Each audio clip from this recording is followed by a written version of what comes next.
الرحمن الرحیم۔ نماز جمعہ کے بعد نماز ظہر کا پڑھنا واجب ہے۔ نماز جمعہ کا اصل وقت کیا ہے؟ تو یہ یاد رکھیں کہ واجب کی قسمیں ہوتی ہیں۔ مثلا واجب عینی ہے، واجب کفائی ہے، واجب تخییری ہے۔ واجب عینی مثلا نماز ہر انسان پر بالغ ہونے کے بعد واجب ہے۔ گھر کے 5 افراد ہیں، ہر ایک کی طرف نماز واجب ہے۔ یہ نہیں ہے کہ ایک بڑا پڑھ دے گا باقی فارغ ہے، انہیں ضرورت نہیں، ایسا نہیں ہے۔ واجب کفائی جیسے نماز جنازہ ہے، اگر چند افراد بھی پڑھ دیں تو باقی لوگوں پر واجب ساقط ہو جاتا ہے، انہیں پڑھنے کی ضرورت نہیں، گناہ گار نہیں۔ واجب تخییری کا مطلب یہ ہے کہ جمعہ واجب تخییری ہے، اختیار ہے کہ آپ اگر جمعہ ہو رہا ہے شرائط کے تحت تو جمعہ پڑھیں، اگر جمعہ نہیں ہے تو بہت سارے لوگ سمجھتے ہیں کہ جی ہم تو جمعہ نہیں پڑھا، پتہ نہیں گناہ گار ہوئے۔ نہیں، اگر وہاں سہولت نہیں ہے تو آپ اسی طرح ظہر کو واجب کی نیت سے جیسے پہلے پڑھتے ہیں جمعہ کے دن بھی اسی طرح پڑھ لیں۔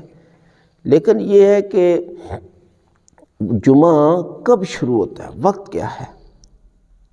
تو آیت اللہ العظمیٰ سید علی حسین سستانی صاحب کے نزدیک یہ ہے کہ زوال سے شروع ہو کر 40 منٹ کے اندر اندر آپ جمعہ کی نماز پڑھ لیں۔ مثلا آج کل جو ہے نا وہ آج کا جو ٹائم ہے اس میں زوال تھا کہ 11:56۔ اب دیکھیں یہاں سے نماز زوال کا مطلب یہ ہوتا ہے کہ نماز کا ٹائم شروع ہو گیا ہے۔ لوگ سمجھتے ہیں کہ زوال کا مطلب یہ ہے کہ یہاں پر نہ قرآن پڑھیں نہ نماز پڑھیں، نہیں، مطلب یہ ہوتا ہے کہ ظہر کا ٹائم شروع ہو گیا۔ اس کا مطلب ہے اذان بھی دے سکتے ہیں، اور اس کے اندر اندر یعنی تقریباً اگر کاؤنٹ کیا جائے تو 12:36 تک یہ ٹائم ہوتا ہے جمعے کا۔ اس دوران اگر جمعہ ہوتا ہے تو آپ نے واجب کی نیت سے پڑھنا، واجب قربتاً اللہ، اور ظہر ساقط ہو جائے گی، ظہر کی ضرورت نہیں۔ لیکن اگر اس کے بعد جمعہ ہوتا ہے تو پھر آپ جمعے کو قربتاً اللہ کی نیت سے پڑھیں، اور بعد میں ظہر ساقط نہیں ہوئی، ظہر کو اسی طرح پڑھیں جیسے آپ پر پہلے واجب تھی۔